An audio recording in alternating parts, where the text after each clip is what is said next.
Peggy Setiawan itu menjadi tersangka baru, ya kan? Dijeruji pula seperti yang 7.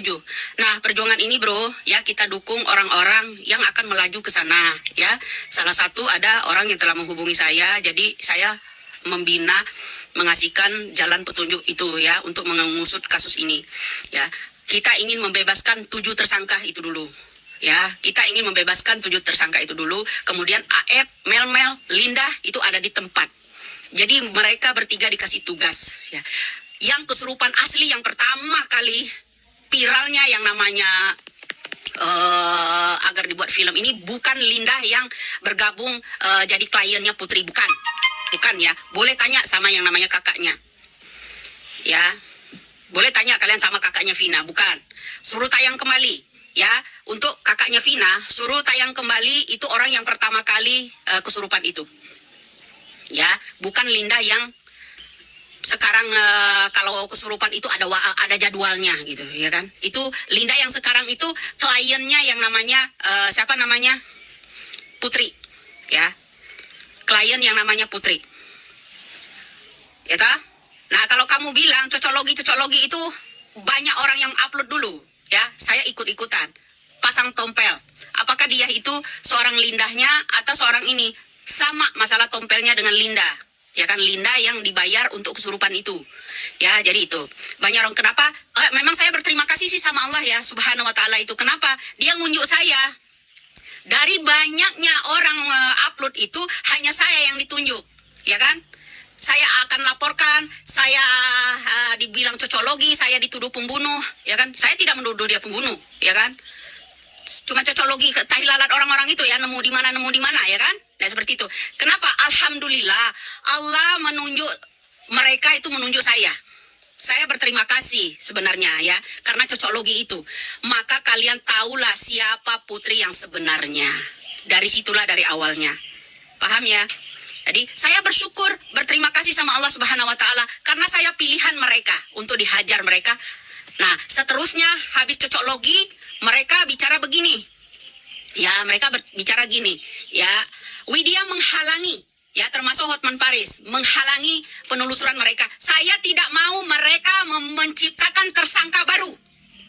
Saya tidak mau mereka menciptakan tersangka baru, termasuk yang namanya orang yang tidak bersalah, seperti Peggy Setiawan. Modal mereka hanya yang namanya foto, kemudian motor smash, kemudian yang namanya minum-minum alkohol segala.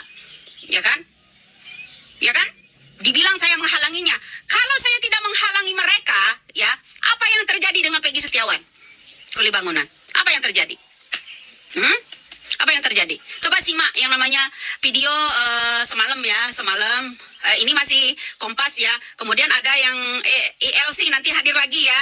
Mas Peggy sama yang namanya Pak Tony akan hadir juga di ELC. Ya. Kemudian ada lagi dua jadwal lagi ya, mereka akan dipanggil oleh televisi. Jadi kenapa terharunya Susno Duaji melihat langsung, datang langsung ya menemui yang namanya Peggy Setiawan, karena hukum di Indonesia ini ya hanya per kelompok. Hukum itu digunakan orang oknum itu untuk golongan mereka agar mereka kuat mempertahankan jabatannya, mempertahankan gajinya. Itu ya, seperti itu. Nah, jadi itulah makanya korban dari yang namanya cicak PS Buaya pada tahun 2013 lalu itu Susno Duaji dan Antasari. Jadi paham. Korbannya adalah kayaknya bisa juga ya dibuat film ya. Film yang namanya Putra Raja Wali Citra, yaitu Nazarudin Zulkarnain. Jadi itu kayaknya bagus juga ya. Mumpung orangnya itu masih hidup. Ya, mumpung orangnya itu walaupun udah pensiun itu ya. Itu kasus pembunuhan itu masalah EKTP, kalau nggak salah Hambalang waktu itu ya. EKTP, kemudian EKTP itu orang yang mengetahuinya yang pertama itu didor, lenyap begitu aja bro. Ya, karena kita baru BlackBerry dulu ya, belum secanggih sekarang. Jadi didor yang EKTP-nya ya, diam, ya kan, hilang. Kemudian Pak Susno itu ya masuk dari pintu belakang untuk mengamati yang namanya KPK. Ya, KPK ini tugasnya apa pada waktu itu. Nah, jadi dituduhlah bahwa yang namanya Pak Susno ini adalah korupsi. Ya kan? Itu untuk menutupi kasus siapa? Kasus yang namanya putra Raja Wali Citra, yaitu Nazarudin Zulkarnain. Ada yang nyimak itu, orang itu dulu udah punya HP belum? Kita masih BlackBerry. Kemudian 2014 muncullah yang namanya HP Nokia masih 6 juta ya waktu itu ya. 6 juta apa 4 juta bro? Ya, nah itu HP seri E ya, yang pertama kali ya, yang besar ya. Nah itu ya, itu. Ya, jadi kalau kalian ingat itu kami melawan tentang foto palsu di TKP beserta foto CCTV yang adalah palsu juga. Ini adalah foto dari pesenam yang sedang melakukan gerakan senam, kemudian difoto. Berarti ini produk aku toh. Apakah foto ini tubuhnya tidak bisa diubah? Gerakannya tidak bisa kita ubah? Jadi bukan hanya video saja, foto pun posisi tubuhnya bisa kita ubah. Saya melakukan perubahan menggunakan Adobe Photoshop melalui sudut-sudut yang kita buat. Foto ini bisa kita ubah sesuka kita, sekehendak hati kita. Nah, inilah hasilnya.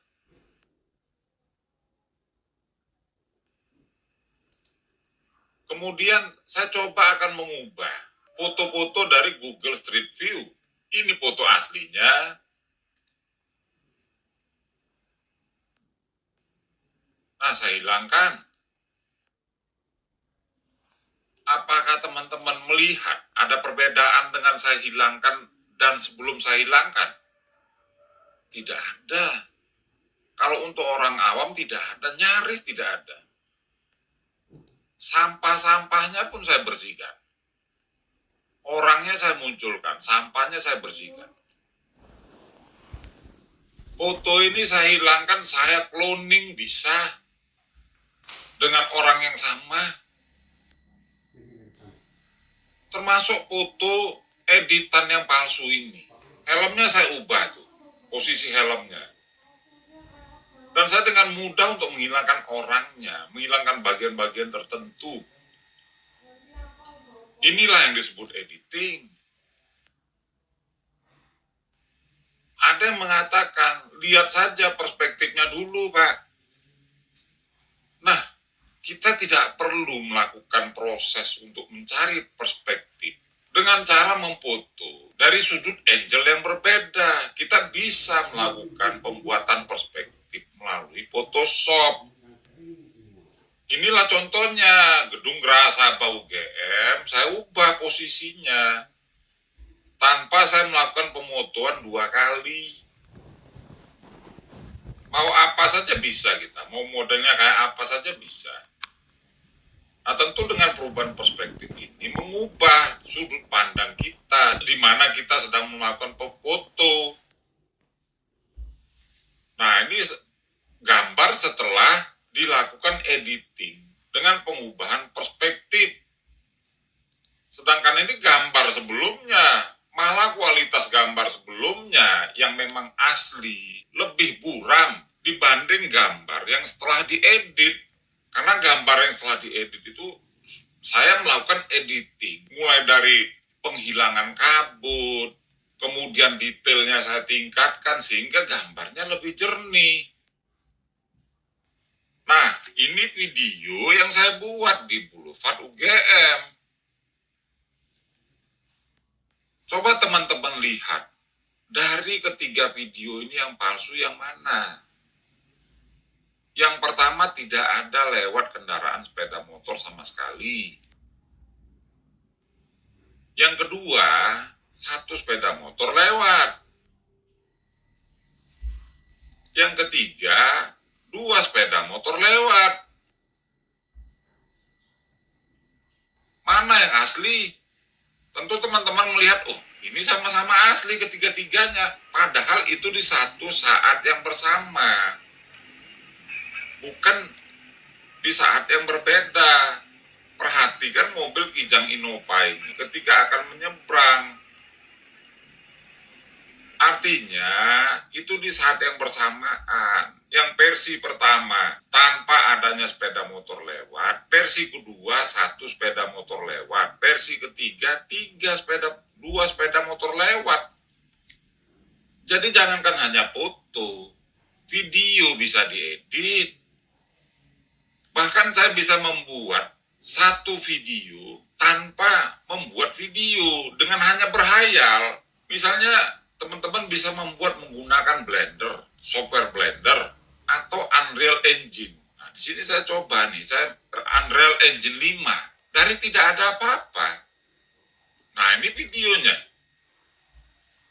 Padahal ini hanya dari alam hayalan kita. Kita berhayal, kita mau bagaimana, terwujud toh. Orang kalau melihat ini asli. Mengapa saya meneliti foto ini? Karena ada dua cerita yang sangat penting di dalam foto ini yang berkaitan dengan kesaksian. Yang pertama tentang Rokmini. Ada 3 warga sipil yang mengaku korban menggunakan Rokmini, yaitu Aep, Dede Riswanto, dan Suroto. Ada 3 petugas kepolisian mengatakan korban menggunakan Rokmini, yaitu Supardi, Suja, dan Muhyiddin. Akan tetapi Dr. Ida Silvia mengatakan korban menggunakan celana jeans panjang sehingga menyulitkan untuk pengobatan, maka dilakukan pengguntingan. Begitu juga dengan barang bukti yang disajikan di pengadilan, yaitu 2 celana panjang. 1 celana panjang yang digunakan oleh Egi, yaitu rok Anthem. 1 lagi celana panjang yang digunakan oleh Vina, yaitu Wrangler. Nah, mana Rokmininya? Kenapa dikatakan hakim bersesuaian? Rokmini dengan celana panjang kok bersesuaian, Pak Hakim? Lantas kenapa dibuat Rokmini ini? Apa tujuannya? Ini kan skenario. Bagaimana sih? Apa tujuan goal daripada Rokmini ini? Skenario pertama, korban katanya dendam sama XTC. Kemudian lewatlah orang menggunakan jaket XTC dikejar. Sampai jembatan layang digebukin. Harusnya kan mereka eksekusi di sana. Kenapa mereka bawa pulang lagi ke depan SMP 11?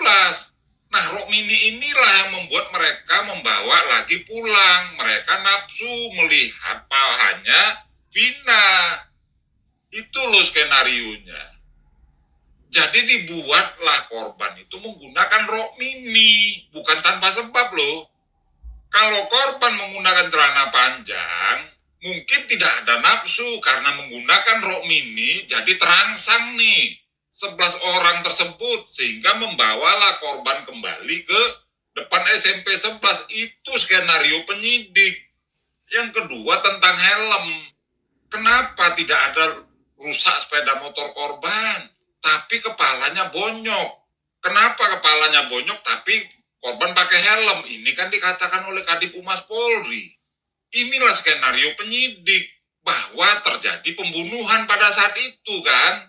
Padahal korban itu tidak menggunakan helm.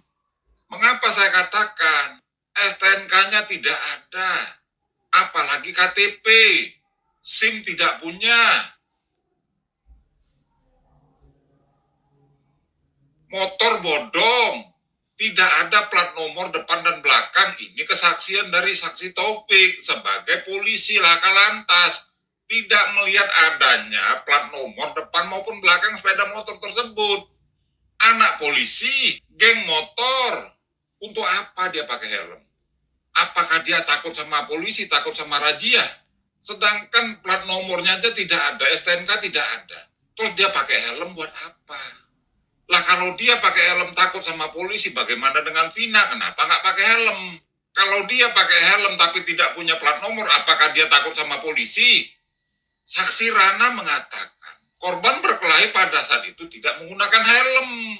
Jadi kedua-duanya, rok pendek dan helm ini adalah skenario. Yang lucunya lagi kalau helm, katanya terjadi kejar-kejaran dalam tempo yang tinggi, top speed, ditendang. Kalau ditendang sama terdakwa Eko Ramadhani, yang terjadi kan sepeda motor korban hancur. Korbannya hancur, helmnya hancur pada kecepatan maksimumnya 110 km per jam. Katanya tidak ada rusak kendaraan. Kenapa ada ditendangan? Kenapa ada tendangan pada kecepatan tinggi? Apakah tendangan pada kecepatan tinggi itu masuk logika tidak menyebabkan kerusakan? Atau inilah teman-teman, para netizen, para warga terbawa suasana yang dibangun oleh penyidik. Kemudian dilimpahkan kejaksaan menjadi dakwaan. Seolah-olah peristiwa tersebut ada, padahal coba kita berpikir. Bagaimana peristiwa itu ada? Apakah seperti polisi lalu lintas mengejar orang, kemudian pikir-pikir, mana STNK, kemudian ditendang? Tidak begitu. Dari pertama dilempar saja, korban sudah berusaha menyelamatkan diri, dikejar dengan kecepatan tinggi. Bisa jadi korban pun ikut membalas menendang. Ini kan kita terbawa suasana skenarionya penyidik. Tanpa kita menggunakan logika, mungkin nggak penendangan tersebut tidak merusak helm, tidak merusak sepeda motor. Itulah alasan kenapa saya membahas foto ini, termasuk foto CCTV. Di mana kedua-duanya foto ini maupun foto CCTV adalah palsu. Mari kita buktikan. Pertama, di pembahasan video yang sebelumnya, ada sebagian yang berkomentar tentang, oh itu video jadul, kan itu videonya dibuat tahun 2016. Nah pertanyaannya, kalau tahun 2016 jadul, lah kalau tahun 60-an jadul apa? Jadul pangkat 10? Atau tahun 70-an yang masih menggunakan semuanya? Menggunakan klise foto, di mana klise foto itu dibuat dari bahan perak bromida ketika terkena cahaya menjadi logam perak, dan kemudian diabdrek menggunakan cairan sodium tiosulfat sehingga sisa perak bromida yang tidak terkena cahaya kemudian larut. Apakah itu lebih modern daripada tahun 2016? Di mana pada saat itu masih menggunakan analog. Yang dimaksud analog, ya abdrek itu, ya klise foto itu analog. Jadi sebetulnya tahun 2016 sampai tahun 2024 ini sedikit sekali perbedaannya, hanya masalah ketajaman kamera. Nah di sini saya tampilkan foto Bung Karno. Apakah ini tidak jadul? Nah kalau saya perbesar pikselnya, apa yang kelihatan? Apakah ada garis lurus? Tidak ada. Kemudian ini foto tahun 70-an. Apakah ada yang aneh dari foto ini? Tidak ada. Semua terlihat jelas. Bahwasannya garis-garisnya, piksel-pikselnya. Nah kemudian tentang piksel. Piksel itu apa? Sekarang saya tulis angka 1, 2, 3, 4. Kemudian saya perbesar. Nah kotak-kotak inilah pikselnya. Ukuran piksel ini bisa saya ubah. Nah contohnya ini lagi, foto klepon. Saya memperbesar atau mengurangi pikselnya bisa. Dengan cara menggunakan image, kemudian pilih image size, ukuran gambar. Di sini ada lebar gambar, tinggi gambar. Jadi kita bisa perbesar gambar itu sesuka hati kita. Kemudian resolusinya, ini kan ada tulisannya piksel per inci. Jadi dengan kita perbesar gambar ini, tanpa pun resolusinya kita tingkatkan, otomatis resolusinya naik sendiri. Karena ukuran gambarnya jadi besar, sebab resolusi adalah piksel per inci dari ukuran gambar. Nah kalau ukuran gambar kita perbesar, resolusinya kita perbesar, nah itu kualitas gambarnya jadi lebih baik. Apakah itu akan mengubah video yang katanya korban Vina dan Eki tergeletak di sana menjadi lebih baik dan kemudian menjadi, oh itu karena pikselnya kecil, menjadi garis lurus tersebut bukan garis lurus? Tidak bisa. Mengubah ukuran gambar serta resolusi gambar tersebut akan makin memperjelas. Editan itu akan makin memperjelas bahwa foto ini adalah editan yang luar biasa jeleknya. Karena dibuat bukan menggunakan software yang canggih. Saya rasa ini dibuat menggunakan softwarenya dari Microsoft, yaitu Paint. Ini kan teknik menggambar dasar yang sangat kuno. Pakai Paint atau Paint. Nah sekarang teman-teman bandingkan. Kaos dalam korban yang berwarna hitam ini, sebelah atasnya bagaimana? Lurus toh? Seperti plat besi. Bagaimana di bagian bawahnya? Jauh berbeda. membentuk alur yang tidak sama. Artinya lebih natural di bagian bawah daripada di bagian atas. Bagian atas flat, seperti garis.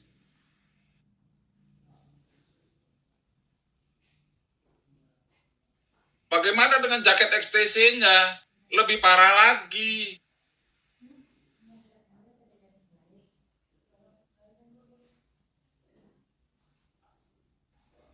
Kemudian atasannya, pakaian atasannya korban, yang katanya ini korban. Lebih parah lagi. Lebih dari 20 kelemahan dalam editan ini. Tidak seperti saya melakukan editan, saya berani mengedit dalam posisi yang terang. Orang yang membuat foto ini tidak berani mengedit dengan posisi video. Foto yang jelas, karena dia tidak memiliki kemampuan yang jitu. Nah, inilah penampakan dari bidang-bidang lurus. Dari foto ini. Terlalu banyak. Ini masih belum semua. Luar biasa. Apakah ini yang dinamakan foto? Sekarang saya ingin melihat bayangan.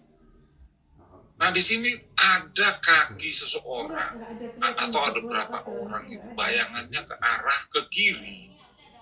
Di mana sebetulnya kekuatan pencahayaan justru kan datangnya dari atas. Masa kalah dengan cahaya yang datangnya dari samping dia, dari lampu mobil atau dari apa itu? Oke lah, boleh saja orang beralasan. Oke. Nah sekarang bayangannya kok kotak. Ini kan bayangannya persegi. Apakah kepala orang-orang tersebut badannya semuanya itu kotak sehingga membentuk bayangan kubus atau bayangan persegi panjang? Bagaimana sih kepala seseorang itu kotak? Ini kan nggak masuk akal. Kemudian sepatu ini, sepatu orang yang berdiri yang nampak sepatunya saja ini. Coba kita lihat sepatu kiri dan kanannya. Tembus pandang. Apakah ini hantu atau orang? Inilah yang saya sebut editan ugal-ugalan.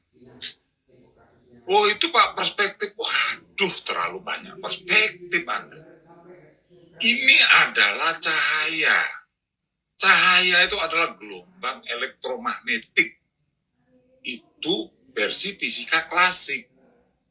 Tetapi versi fisika modern cahaya itu adalah loncatan dari foton. Foton itu ukurannya sangat kecil. Lebih kecil daripada elektron, proton maupun neutron. Apalagi atom. Dan untuk membelokkan cahaya itu tidak mudah, dibutuhkan daya magnet yang sangat tinggi. Baru bisa kita lakukan pembelokan cahaya. Seperti halnya TV tabung. Cahaya yang masuk dibelokkan. Sehingga kita bisa menonton melalui deflektornya dengan tegangan yang super tinggi. Apakah sepatu ini punya tegangan super tinggi sehingga bisa membelokkan cahaya? Disinilah kita belum apa-apa sudah mempercayai bahwa ini foto asli. Padahal tujuan dari foto ini ada. Membangun opini. Ada helm. Ada rok pendek. Itu loh tujuannya. Di mana rok pendek itu bertujuan, ini merangsang para pelaku. Sehingga tidak jadi mengeksekusi korban di TKP jalan layang tersebut, kemudian membawa kembali korban ke base camp-nya mereka untuk dilakukan ruda paksa, dan setelah mereka puas diantar lagi ke jalan layang tersebut. Itu kan tujuannya rok pendek. Bagaimana dengan foto-foto CCTV ini? Nah kita lihat tuh, CCTV itu apa yang ditonjolkan di situ? Di motor-motoran ini, mereka menonjolkan bambu. Para pelaku membawa bambu, seperti dakwaan, tuntutan maupun putusan toh. Tetapi di dalam dakwaan, putusan, tuntutan tersebut, bambunya panjangnya 50 cm. Itu kan lebih daripada 1,5 meter. Nah kemudian ada flyover di situ. bener nggak flyover tersebut. Di situ ada tulisan di flyover itu, tulisan seperti geng, dan itu kelihatannya seperti bangunan di sebelah flyovernya. Tapi apakah itu flyover Talun? Nah, kita akan lihat. Nah, inilah flyover Talun yang historinya saya menggunakan Google Timelapse dari 2015 sampai 2023.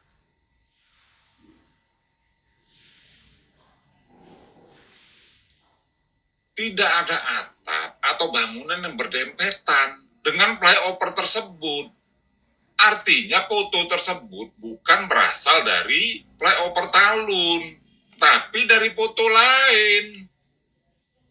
Inilah saya kira penyesatan-penyesatan yang dibangun oleh pihak-pihak yang terus akan mempertahankan supaya para terpidana itu mendapat image negatif di masyarakat. Ini kan propaganda namanya.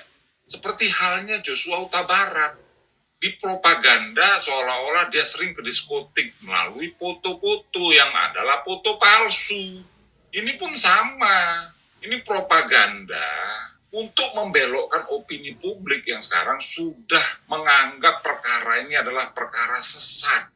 Pihak-pihak ini mencoba membalik dengan permainan-permainan foto-foto palsu.